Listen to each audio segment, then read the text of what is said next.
Before I start, my standard disclaimer. Much to my mother's chagrin, I'm not a doctor, I'm not a scientist. I'm a policy wonk. And my claim to being here today is I was one of the original 7 medicinal marijuana operations in the state of New Jersey. A project I got into kicking and screaming because I wasn't a big fan of marijuana, but I was amazed at what I saw.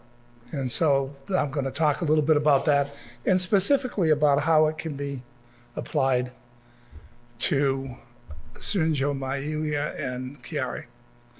So we entitled this The Highs and Lows of Pot for Pain, Cannabis for Chronic Pain. And I don't know about you, but when I was growing up, and I'm a lot older than most of you, when I was growing up, my sense of marijuana was an education of marijuana looked like that. And then as a result of some actions by the Nixon administration and so forth, it became criminal. And then our image of marijuana, the marijuana user, looked something like that. As time went on, it went into the counterculture, and it looks something like that. I can see some of you aren't that young. And then we get into the current era, and we look at, people were not so upset about saying they used marijuana. So these are confessed pot smokers. Some of them even inhale, I think. And you don't want to forget this guy either. I don't know what they'd say now, but he did say that he was a pot smoker. Probably the biggest change in the medicinal aspects of marijuana took place when this guy stepped up to the plate. Dr. Sanjay Gupta was very much an opponent of medicinal marijuana of all kinds. He spoke out on it, and then he saw a young girl helped with epilepsy by a strain of marijuana called Charlotte's Web. And he became an advocate, and actually to the point that he was asked to speak at the Harvard Medical School on the subject. And this is actually at the Kennedy School of Government, where he also spoke. And it started to move mainstream. There are some people that you probably know, the Dalai Lama, Melissa Etheridge, Mehmet Oz, Morgan Freeman, Whoopi Goldberg, Olivia Newton-John, all the people who use medicinal marijuana, with the exception of the Dalai Lama, he didn't have a medical condition, used medicinal marijuana to help them deal with certain aspects of their conditions. And the market has grown enormously. The orange here are states with medical marijuana laws, and the blue are states with recreational marijuana laws. 38 states plus District of Columbia have medical marijuana laws. 19 states plus DC have rec laws, and 75% of the population now live in a state where marijuana has been legalized. The largest sector of patients who are using marijuana are the baby boomers. They're the largest segment, largest growing segment, because nothing predicts morbidity like age. Something we always don't like to admit, but it's true. So I want to give you a quick overview of medicinal marijuana. And then we're going to talk a little bit about some strategies. Number one is derived from the cannabis plant. Everybody knows that.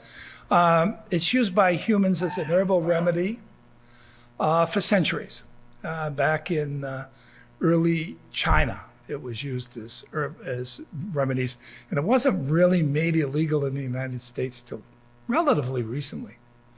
To date, only 3 medications are approved for prescription by FDA approved for prescription by physicians in the United States of marijuana. An early one was for severe epilepsy. That's Epidiolex, cannabidiol. All these names they all sound alike to me, but Epidiolex is the brand name. And 2 other for chemotherapy-associated nausea, Drobenol and Nabilone. And those are Marinol, which has been around for a while, and Sesamet. Well, there were 100 cannabinoids in the plant, but there are 2 big ones, THC, tetrahydrocannabinol, and cannabidiol, or CBD. And they're the operative things you hear about. You're going to hear debates about THC and CBD. That's where the debate's going to lie. We could have a whole lecture on terpenes and the endocannabinoid system of the brain and everything, but it probably won't be very useful. These are the 2 ingredients, and it's the balance of these 2 ingredients that are the most important aspect of medicinal marijuana. So back to marijuana basics. Sativa and indica are the 2 species of cannabis that are used. Sativa, if you go to a dispensary to purchase medical marijuana, they're going to say, do you want sativa, do you want indica? And then they're going to ask you, what level of THC versus CBD do you want? Okay. Sativa and indica are both commonly used. Sativa has more THC and indica has more CBD. THC that commonly produces the euphoria associated with marijuana. CBD has the more therapeutic effect. Cannabinoids are either endogenous, made in our body, phytocannabinoid, natural from the plant, or man-made, synthetic. All act on the cannabinoid receptors in the brain, the endocannabinoid system. And people spend their lives studying that. I'm going to talk to you practically about how to deal with this. So exactly how is marijuana used? You probably know this because you've certainly seen the ads. Well, for one thing, LSD tokeless brownies. You take an edible is one way to do it. It also can be compressed into capsules. It also can be commonly in bud. You think of it as flower. It's called flower. It's called bud. When you see those jars full of little buds at a dispensary, that's bud. And it can be extracted into oils and tinctures.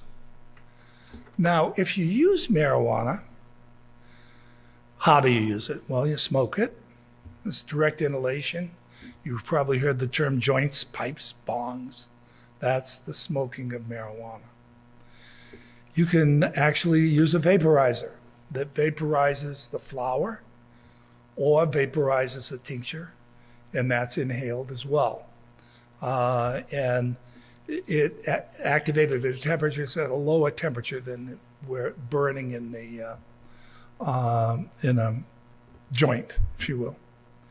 Edibles, it's added to foodstuffs, and so that's where the brownies come in, where it's just added in, and you have we used to carry at the dispensary a butter machine, which you can make butter with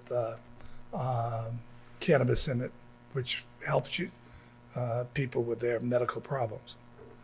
And finally, there are concentrates, and these are the gummies that you see on the market, the little gummy bears that are lozenges. They're concentrated cannabinoid systems that you can take edibly, but it's more concentrated. And lastly, topical, where it's rubbed on. This is more CBD extractions that are used as topical. The interesting thing when you look at this is topical has a real range. It can be active within instantly to 30 minutes or so. But look at this. If you inhale instantly to 30 minutes with a duration of 90 minutes to 4 hours. If you ingest, you're talking about 45 minutes onset to 4 hours, 2 hours, with 4 to 8 hours of actual time of duration. So seeing that on a graph, it looks something like this. I went one too far. Wait a minute. The graph would look something like this. And this last bar over here is part of the problem. When you hear about overdoses of marijuana, that's where it occurs. Somebody says, I've been smoking a joint to deal with my pain or my discomfort or whatever. And then they suddenly say, this new edible thing's pretty good. So they take the edible and they wait there 15 minutes and nothing happens. So they take another one. I see some people nodding. Some people have walked this road and they take another one. Okay, so what's going to happen? When it kicks in, it's going to kick in like a jackass. Exactly what's going to happen. And it's going to last for a long time. Okay, you don't overdose from marijuana, but you can get pretty sick if you get too much of it. Okay, so let's talk about marijuana as medicine. Well, we know that these are the conditions in New Jersey that were approved. Most states have very similar conditions that they allow for marijuana. But by far, muscular spasticity, pain, chronic pain, and anxiety are the three most common. By the way, to this list, the government just added opioid use disorder because there's real evidence that marijuana can be used to get people off opioids. Those are the three biggies. The rest of them are sort of also rans. There's some very specific work being done with PTSD and so forth. But these are by far, as you look at those graphs, you can see the difference is substantial. Those are the items where it's used most frequently. And your particular application would be in the chronic pain area, although I think spasticity would also apply as well. If you ever watch somebody with Parkinsonian dyskinesia take a marijuana pill, if you will, or smoke a joint, and you see that spasm just go away, it's really, really profound to watch. And you can Google it on YouTube and you'll see some examples of it that are really profound. So the question really becomes, could marijuana help solve issues with powerful painkillers? And there's, ironically, some early research done by the federal government that indicates that it would. Indeed, a pretty prestigious journal, Health Affairs, showed the impact of drop in opioid use where medicinal marijuana was present in the marketplace. Nevertheless, there's some research that says there's a link between marijuana and progression to narcotics abuse. I'm a psychologist by training. I find that I'm a little skeptical of that data. But nevertheless, it's caused caution. Otherwise, I think it would have been much more rapid uptake in the United States. So with all of this movement and everything, where are we on policy and politics? Are we at a tipping point? And the evidence is that, yeah, we are. There's an awful lot of research. The DEA is starting to approve research very slowly. They're starting to allow us to do some real examination of people's claims, which we haven't been able to do previously. And the watershed moment was when the National Academies of Sciences, Engineering, and Medicine, a pretty prestigious group, came out with this study, the health effects of cannabis and cannabinoids. And they looked at these therapeutic effects in these circumstances. This is what they examined. And their findings, that they used a very strict standard of finding. It had to be clear and uncontroversial for them to come to a finding. And they found very limited findings, but very important findings. The first finding is that there is conclusive or substantial evidence that cannabinoids are effective in treating chemotherapy-induced nausea and vomiting, chronic pain, and spasticity related to multiple sclerosis. Those are the three that they found clear evidence. That's a very high bar. That's a research bar, and it's a very high bar. What's interesting here is this chemotherapy has resulted in a new study that just came out that Syria was involved with, looking at what the impact on survival rate is with people who cannot continue chemotherapy because they can't tolerate the symptoms. There's really high numbers. And this was research with experts. We're talking to doctors, to oncologists, and saying, what do you think the impact of people stopping their chemotherapy is? And they said it's significant, because people drop out of chemotherapy because they can't stand it. They can't tolerate the symptomatology. And then of course, that heightens mortality and heightens damage. So we're very interested in that particular finding. So they also found that marijuana only had 3 areas where it was problematic, which was also stunning when you compare what everybody was saying. The first is it's problematic in pregnancy. It's no surprise, most things are. The second is operating machinery, including driving. And let me comment on that. I was talking to someone over lunch today saying, we have to come with a new definition of impairment. You know, we define our impairment now by a blood breathalyzer test to say you're drinking and you're driving and you shouldn't do that. Well, marijuana is going to stay. They're not going to use a blood test. They're going to use a urine test, and marijuana hangs around for a while. So if you show up into work the next day and your workplace has got a drug-free workplace and they're testing your urine, you're probably going to test positive, even though you used it appropriately the night before because you had pain and you wanted to sleep. So we have to really, Chiari, my organization, is working very hard advocating for cleaning up the definition of impairment so that we don't make people suffer. When you think, if you go out and drive today, if we were to go out right here on Michigan Avenue and take a sample of drivers, you would find drivers with Percocet in their systems. You'd find drivers with antihistamines in their systems. You'd find drivers with analgesics in their system. You'd find people with alcohol in their system and probably marijuana. The question is, who's impaired? And we've got to redefine impairment. And we're not going to get anywhere with medicinal marijuana if we don't redefine impairment, so that people aren't at risk because they are legitimately using a medication at home, and then they're getting picked up by the cops. And the cops are the first ones to advocate for this. They say we don't want to be arresting people when they're not impaired, but we have to follow the rules. So we've been fighting that. The last area is chronic use in adolescents, which impairs academic achievement. That chronic use is called cannabis use disorder.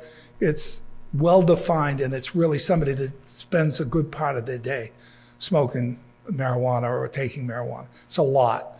And there is evidence that it does impair academic achievement, probably because you're still eating nachos, but it does impair academic performance. Why do patients choose marijuana? New Frontier study. Most wanted more natural treatment options. 48% wanted to reduce or eliminate prescription drugs. 29% used it as an alternative to pharmaceuticals they felt were ineffective. 96% of those using medical cannabis to reduce their prescription medications felt that they had been successful. The last one I want to spend a second on. All liked the control provided to them by cannabis. Patients said things like, I didn't feel like a victim anymore. When I felt, let's use chemotherapy, because I know a little more about that. They had terrible symptoms. They couldn't get to sleep. They were able to control and take a dose of marijuana, inhaled or whatever the appropriate modality was. I'm in control. The disease doesn't control me anymore. I'm in control. I can take this and I can feel better. I can modulate it. I can titrate it so that I feel better. And so it puts patients back in the driver's seat on things that, as they're being treated appropriately medically for all these other things, it gives patients control. It's one of the reasons I'm such an advocate for it. So we do have some findings regarding marijuana and pain. As I told you before, it's the most common condition people address with medicinal marijuana. And as I told you, the clinical trials found that medical cannabis modestly decreased pain compared to placebo treatment. That was a real placebo study that was done. There's only been one or two of them, and I'll explain that in a minute. Many people turn to cannabis to get away from opioids. I don't think there's anybody that will disagree that opioids do some marvelous things for people and people really need them, but they also do some terrible things to people. And I'm not just talking about addiction. The side effects from opioids are significant. And if marijuana helps, one of the guys on the board of Chiari is Tiki Barber, the running back for the New York Giants. And Tiki says, going to a game on Sunday in the NFL is like being repeatedly hit by a refrigerator.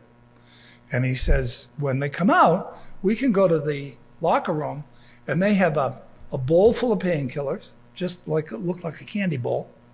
And he says, or I can go take a bottle of Stoli and drink it down, and I won't get in any trouble at all. But if I have marijuana in my urine, I get docked. And if I do it twice, I get suspended from the game, which is millions of dollars. So we have to get a little more reasonable about this. People with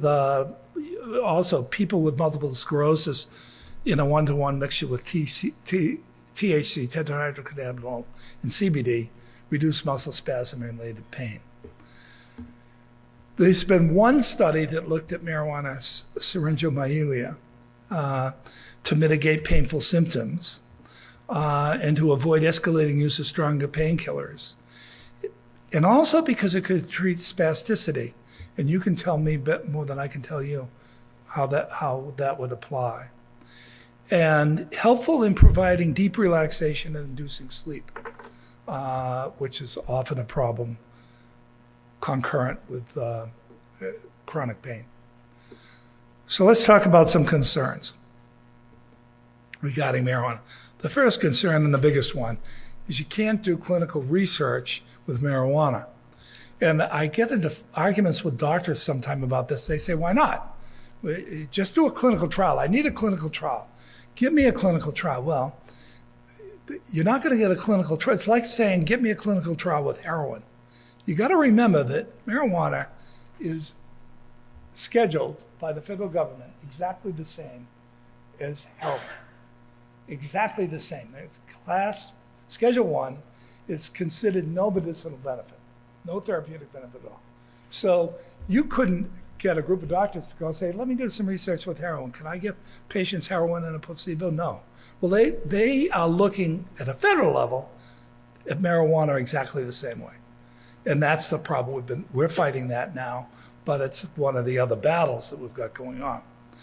The second, I don't know if you can see on this slide, that's a lousy marijuana plant. That's a marijuana plant that's infested with crap. That's a scientific word describing what that's infected with. It's probably been overtreated with pesticides. Now in New Jersey, when I was running a dispensary, we had 80,000 square feet of grow. The Department of Health would show up every week to 10 days, and they'd just go into my farm and they'd take clippings, and I had to have a barcode on that plant, and I had to have exactly what I said that plant was, what strain it was, how much THC was in it, how much CBD was in it. I had to have all that data, and if it didn't match, they shut it down. That is not the case. One of the reasons people ask me, Dave, you've been out speaking against home grow. Why are you against home grow? Because you can't control that problem. You can't control safety. New Jersey doesn't allow pesticides. We had an aphid infestation in our grow, which could kill all our plants. We couldn't use pesticides. You know what we used? Anybody know? Ladybugs. We brought in boxes of ladybugs, and the ladybugs took care of the aphids, and they didn't devour the plants and left the plants fine. So that's the second problem. There's incredible variation between dispensaries. Also related to that, is if you go get a particular brand, Orange Kush, I'll talk about naming later. You get Orange Kush at dispensary A and dispensary B, they could be completely different. You don't know what they are. You have to go a state that's regulated where you do know exactly what you're getting and what is in that you're taking. I've spoken about this before. This is an actual billboard advertising blackout brownies. That is high concentration of THC. That we're talking about 80% THC. That's rocket fuel. And I don't think that should be allowed, but it is being used. That's an actual billboard. So as we move to recreational marijuana, nobody makes money selling low-dose vodka. So as you move to recreational, you're going to see an escalation of the dosage of THC. But the people who are using it medically want lower THC. They don't want the high THC. They don't want to be high. They want to be better. And that's the difference. And so it's being one of the things we've advocated for. We even slowed a full month in New Jersey the announcement of recreational marijuana until we got guarantees that patients would be able to get access to the marijuana that they needed. Something that I always agree with and have discussions with my friend Dr. Vez. Controlling dosage is very important. If we want to get doctors on board with marijuana treatments and marijuana therapy, we've got to control the dose. We've got to be able to say, this is 5 milligrams or 15 milligrams or 20 milligrams so that you know what your patient is getting. If it doesn't work, you can say, take another one and know what that means. We have to be able to titrate dosage. Big challenge to get that done. Another thing we're working on, but working with pharmacists to get that done is going to be a big challenge so that it can be helpful to patients. I talked to you earlier about cannabis use disorder. Some people, particularly young people, start using, I'm talking teenagers, when they get into medicinal marijuana, start using it as an alternative to dealing with social deficits, and that's a problem. So paying attention to that is critical. Is it being used to relieve symptoms, or is it being used to deal with friendship situations? And of course, I don't have to tell you that smoking is hazardous to your health. You've got a smoking substance, and by the way, a marijuana cigarette I've never seen one that's filtered. So you're getting a pretty good shot of combustible materials in your lungs with that. Now, if you've got cancer and you're dealing with cancer-induced nausea and vomiting that's unrelenting, and you want to get it on board, that was the problem with Marinol, which was synthetic marijuana that was taken for nausea and vomiting, was that the patient vomited it up. It didn't get in the bloodstream very fast. I feel I'm having explosive vomiting now, and I'm supposed to wait 4 minutes for that pill to get through my liver while I'm vomiting. That isn't going to happen very well. So there are times when it's indicated. I would favor more inhalation than smoking a joint, but it is what it is. So what I want to leave you with, or towards the end of what I want to leave you with, is what do you do when you want to start this? You've got a condition that you feel marijuana can help you. And I think the most important thing is partner up. You want to be sure that you don't do this alone. And I know people get embarrassed with marijuana because they still think they're Cheech and Chong from my earlier slide. What you want to do is you want to partner up, and not just partner up with a friend or a family member, that they know what you're doing, but with your doctor. And I'm embarrassed to say that in the surveys that we did, 58% of physicians didn't put down their patient when they asked them about marijuana. I think that's changing, but be prepared that may happen. But you should not do it without your doctor's participation. Marijuana is safe, but it's not benign. It does interact with other medications. Go slow. People try another hit, try another hit, try another hit, and suddenly their eyes roll back. Go slow. See if this is going to help you. Move slowly. Go low. The expression is go slow, go low. Low THCs, not high THCs. You can always escalate THCs. Go slow, go low. As I said earlier, involve your doctor and other professionals that are involved in your care is critical. They have to know what you're doing, and you need their advice on what you're doing. And look to a resource such as ASAP to find someone that you can talk to about it if your doctor isn't familiar with it. And keep a log. Very critical, and when we talk a little bit about the research, I'll tell you that that's what we're doing. Keep a log of when you took it, what you took, what the effect was, how long it lasted, and there's a dozen applications on the internet that you can download that help you do that. And then most importantly, share your results so that we can all benefit from it. And I've said this already, but patients, make your provider a partner in cannabis care. I'm not just being nice to doctors. It's the recognition that marijuana is not benign. You need them involved. And doctors, it's important to be educated on marijuana, or patients are going to seek the advice elsewhere, or they're going to self-medicate. So it's really important. Last thing, I want to thank ASAP for the research that we're engaged in with Dr. Vez's group, the Global Neurosciences Institute. And we're looking at the experience of patients that are using this. It's a 2-arm study. Very quickly, Errol, Dr. Vez is going to speak about it tomorrow, but very quickly, first arm is identifying people that are using marijuana, maybe as some of you are casually. And then secondly, is once we've identified those patients and the actual types that they're using and what's working, can we identify what is optimal and then take a sample of patients and see if we can apply that through the docs at Errol's operation, see if we can apply that in a controlled environment to actually show what is the most effective with Chiari. And then hopefully generalize that to Syringomyelia. That's right, Errol, right? In the next wave. I'll give you a quick sneak peek of what we found. Here's this is just a sample. There are many more cases than this, but this is this is a pretty representative one, and you'll see this variety of states. But what we found is that I don't know if the colors are showing up there. The